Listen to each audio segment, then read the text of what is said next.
So we're getting ready for the Padayatra. These many people are there from here to Hattur Church. Father is coming to bless us. And yeah, let's go in the name of St. Lawrence.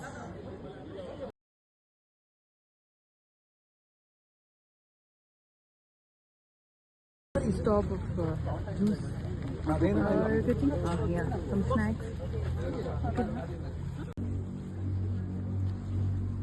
ಕಳೆದ 20 ವರ್ಷದಿಂದ ಈ ಪಾದಯಾತ್ರೆಯು ನಿರಂತರವಾಗಿ ಸಾಗಿಕೊಂಡು ಬಂದಿದ್ದು ಈ ವರ್ಷ 21ನೇ ಬಾರಿ ನಾವು ಮೂಡುಬೆಳ್ಳೆಯ ಸಂತ ಲಾರೆನ್ಸಿನ ಚರ್ಚಿನಿಂದ ಹತ್ತೂರಿನ ಸಂತ ಲಾರೆನ್ಸ್ ಬಸಲಿಕಕ್ಕೆ ಹಬ್ಬದ ಪ್ರಯುಕ್ತ ನಮ್ಮ ಪ್ರಯಾಣವನ್ನು ಆರಂಭಿಸುತ್ತಿದ್ದೇವೆ. ಕೆಲವೊಂದು ಸೂಚನೆಗಳು, ಎಲ್ಲರಲ್ಲಿ ನಮ್ಮ ವಿನಂತಿ, ನಾವೆಲ್ಲರೂ ಬಲಭಾಗದಲ್ಲೇ ನಡ್ಕೊಂಡು ಹೋಗಬೇಕು. ನಮ್ಮ ಬಲ ಕೈ ಉಂಟು, ಆ ಬಲಭಾಗದಲ್ಲೇ ನಡ್ಕೊಂಡು ಹೋಗಬೇಕು. ಒಂದೇ ಬದಿಯಲ್ಲಿ ಹೋದರೆ ಒಳ್ಳೆಯದು. ಯಾಕಂದ್ರೆ ಜಾಸ್ತಿಯಾಗಿ ವಾಹನಗಳು ನಾವು ಎರಡೂ ಕಡೆ ಬಂದಾಗ ವಾಹನದವರಿಗೆ ಕಷ್ಟ ಆಗ್ತದೆ.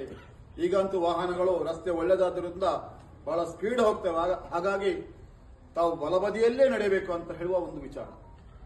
ಎರಡನೇದ್ದು, ಕಳೆದ ಹಲವಾರು ವರ್ಷದಿಂದ ನಮ್ಮ ಈ ಪಾದಯಾತ್ರೆಗೆ ಸಹಕಾರವನ್ನು ನೀಡುತ್ತಿದ್ದಾರೆ. ಹಲವಾರು ಜನರು ಪಾನೀಯ ವ್ಯವಸ್ಥೆ, ತಿಂಡಿಯ ವ್ಯವಸ್ಥೆ, ಶರ್ಬತ್ತಿನ ವ್ಯವಸ್ಥೆ ನಿರಂತರವಾಗಿ ಕಳೆದ 20 ವರ್ಷದಿಂದ ಮಾಡ್ತಾ ಇದ್ದಾರೆ. ಅವರಿಗೋಸ್ಕರ ತಾವು ಪ್ರಾರ್ಥನೆ ಮಾಡಬೇಕು ಮತ್ತು ಅವರಲ್ಲಿ ಮಾತಾಡಿಕೊಂಡು ಹೋಗ್ಬೇಕಂತೇಳಿ ತಮ್ಮಲ್ಲಿ ವಿನಂತಿ ಮಾಡ್ತೇನೆ. ಯಾಕಂತ ಹೇಳಿದ್ರೆ ನಾವು ಯಾರಿಗೂ ಹಣ ಕೊಡುವುದಿಲ್ಲ. ಅವರು ತಮ್ಮ ಸ್ವಂತ ಖುಷಿಯಲ್ಲಿ ನಮಗೆ ನಡ್ಕೊಂಡು ಹೋಗುವವರಿಗೆ ಏನೋ ಕುಡಿಯಲಿಕ್ಕೆ ವ್ಯವಸ್ಥೆ ಅಥವಾ ತಂಪು ಪಾನೀಯವನ್ನು ಮಾಡ್ತಾ ಇದ್ದಾರೆ. ಅವರಿಗೋಸ್ಕರ ನೀವು ಪ್ರಾರ್ಥನೆ ಮಾಡಬೇಕು. ಅಲ್ಲದೆ 12 ಗಂಟೆಗೆ ಕರೆಕ್ಟ್ 12 ಗಂಟೆಗೆ ಗುಂಡ್ಯಾಡ್ಕದಿಂದ ರಿಟರ್ನ್ ಬರಲು ಬಸ್ಸಿನ ವ್ಯವಸ್ಥೆ ಮಾಡಲಾಗಿದೆ. ಆ ಬಸ್ಸು 12 ಗಂಟೆಗೆ ಅಲ್ಲಿಂದ ಪ್ರಾರಂಭವಾಗ್ತದೆ. ಈಗಾಗಲೇ ಹೆಚ್ಚಿನವರು ಇಲ್ಲಿ ಬಂದಿದ್ದಾರೆ. ನಮ್ಮೊಂದಿಗೆ ಇದ್ದಾರೆ. ನಮ್ಮ ಕುಂಡಲ್ಗುಡ್ಡೆ ಅವರು ಮೊದಲು ನಮ್ಮ ಚರ್ಚಿನವರೇ, ಪ್ರಸ್ತುತ ಕೆನಡಾದಲ್ಲಿ ತಮ್ಮ ಧಾರ್ಮಿಕ ಸೇವೆಯನ್ನು ನೀಡುತ್ತಿರುವ ಫಾದರ್ ರೋಷನ್ ಅವರು ನಮ್ಮೊಂದಿಗಿದ್ದಾರೆ.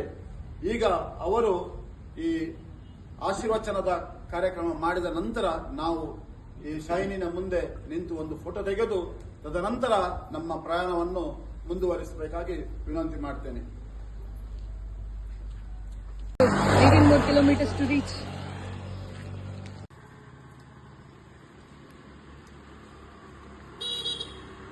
See, Datta Kadu.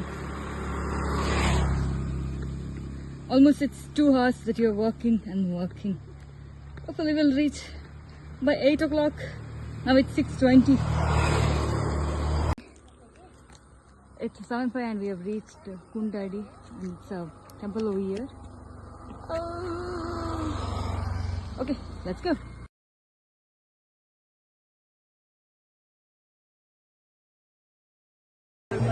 ಬಂಧುಗಳೇ, ಕುಡಿಯುವ ನೀರು ಈ ಬಸಲಿಕದ ಮುಂಬಾಗಿಲು ದ್ವಾರದಿಂದ ಒಳಗೆ ಬರುವಾಗ ದೇವಾಲಯದ ಪೂರ್ವ ಭಾಗದಲ್ಲಿ ಹಾಗೂ ಈ ಬಸಲಿಕದ ಕಚೇರಿಯ ಹತ್ತಿರ ನಿಮ್ಮ ಬಲಭಾಗದಲ್ಲಿ ಸಾಕಷ್ಟು ಲಭಿಸುತ್ತದೆ. ಶುದ್ಧ ಕುಡಿಯುವ ನೀರು ಇದೆ. ಅಲ್ಲದೆ